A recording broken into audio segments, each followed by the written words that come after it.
आज की चर्चा का विषय सांख्य दर्शन में पुरुष का सिद्धांत है, द थ्योरी ऑफ सेल्फ।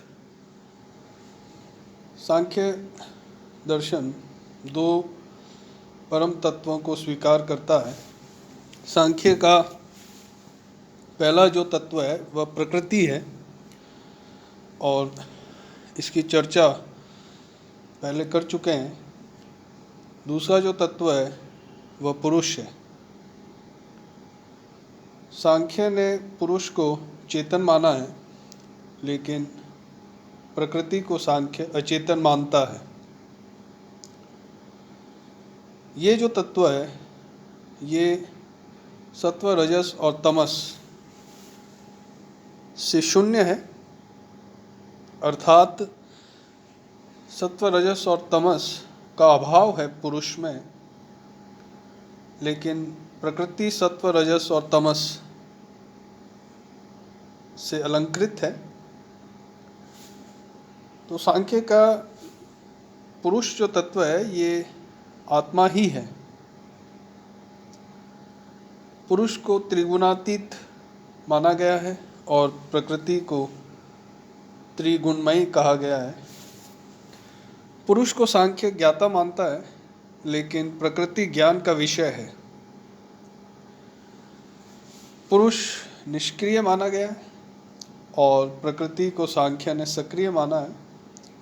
प्रकृति को सांख्य एक मानता है और पुरुष सांख्य दर्शन में अनेक है।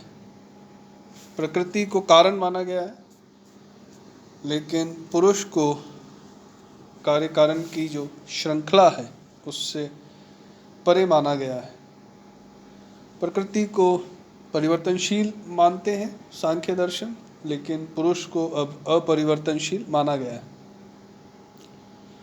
पुरुष अपरिणामी है, पुरुष विवेकी है, परंतु प्रकृति अविवेकी है और प्रकृति को परिणामी और नित्य माना गया है।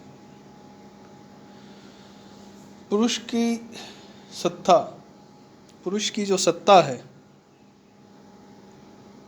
पुरुष का जो अस्तित्व है वह सांख्य स्वयं सिद्ध मानता है, सेल्फ एविडेंट, और इसीलिए इस सत्ता का खंडन करना असंभव है। सांख्य ने पुरुष को प्योर कॉन्शियसनेस माना है, शुद्ध चैतन्य, और चैतन्य आत्मा में हमेशा निवास करता है। आत्मा को जागृत अवस्था में, स्वप्न अवस्था या सुषुप्त अवस्था में, किसी भी अवस्था में माना जाए, उसमें सांख्य दर्शन ये मानता है कि चैतन्य हमेशा विद्यमान रहता है। अतः चैतन्य को सांख्य दर्शन आत्मा का गुण नहीं मानता, लेकिन उसका स्वभाव मानता है। आत्मा या पुरुष सांख्य दर्शन में प्रकाश रूप है। वह स्वयं तथा संसार के जो अन्य पदार्थ हैं उनको प्रकाशित करता है। पुरुष या आत्मा को सांख्य दर्शन शरीर से अलग मानता है, क्योंकि शरीर भौतिक है लेकिन आत्मा अभौतिक है, आध्यात्मिक है। आत्मा को सांख्य दर्शन बुद्धि और अहंकार से पृथक मानता है, क्योंकि आत्मा चेतन है जबकि बुद्धि और अहंकार अचेतन है। आत्मा या पुरुष इंद्रियों से भी अलग है, क्योंकि इंद्रिय अनुभव के साधन है, परंतु पुरुष जो है सांख्य दर्शन में अनुभव से परे है। पुरुष को सांख्य ने निष्क्रिय माना है, अकर्ता माना है, क्योंकि वह संसार के कार्यों में भाग नहीं लेता और उसमें इच्छा, संकल्प और द्वेष का अभाव है। तो यहाँ पर सांख्य का जो पुरुष तत्व है वह जैन दर्शन के जीव तत्व से अलग हो जाता है। जैन दर्शन में जीवों को कर्ता माना गया है। जीव संसार के कार्यों में भाग लेता है, किंतु सांख्य का जो पुरुष है वह दृष्टा है, ज्ञाता है, और वह ज्ञान का विषय नहीं हो सकता। अतः पुरुष को सांख्य ने निस्त्रय गुण्य माना है,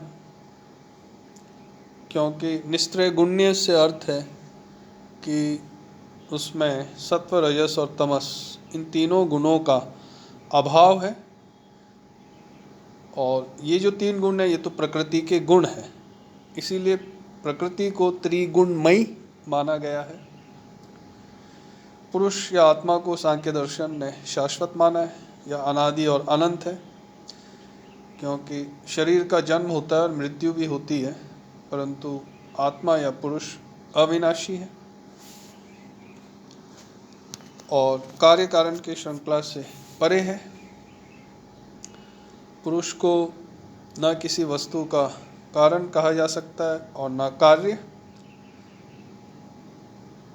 पुरुष अपरिवर्तनशील है,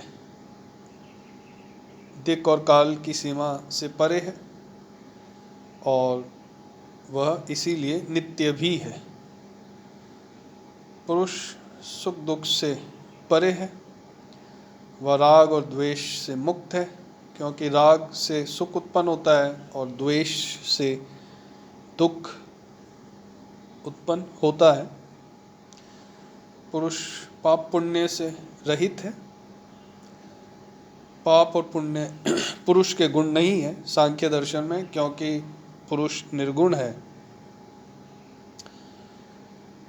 न्याय वैशेषिक ने आत्मा को स्वतः ही अचेतन माना है और न्याय वैशेषिक के अनुसार आत्मा में चेतना का संचार तब होगा जब आत्मा का संपर्क मन, शरीर और इंद्रियों से होता है।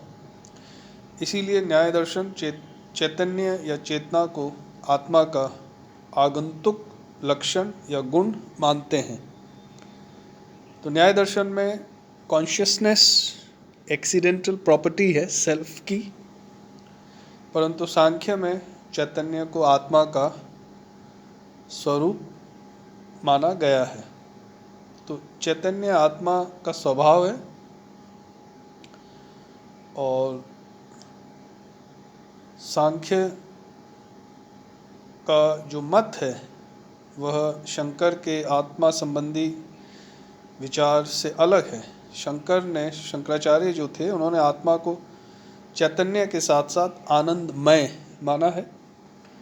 आत्मा को शंकराचार्य सच्चिदानंद कहते हैं, लेकिन सांख्य आत्मा को आनंदमय नहीं मानता, क्योंकि उनके अनुसार आनंद और चैतन्य ये विरोधात्मक गुण हैं। एक ही वस्तु में आनंद और चैतन्य का निवास मानना भ्रम होगा और इसके अतिरिक्त आनंद जो है वह सत्व का परिणाम है। लेकिन आत्मा तो सांख्य दर्शन में सत्व गुण से शून्य है, क्योंकि आत्मा या पुरुष सांख्य दर्शन में त्रिगुणातीत है। इसलिए आनंद आत्मा का स्वरूप नहीं हो सकता। और अगर आत्मा को आनंद से युक्त माना जाए तो आत्मा में या पुरुष में चैतन्य और आनंद का एक प्रकार से द्वैत उत्पन्न हो जाएगा।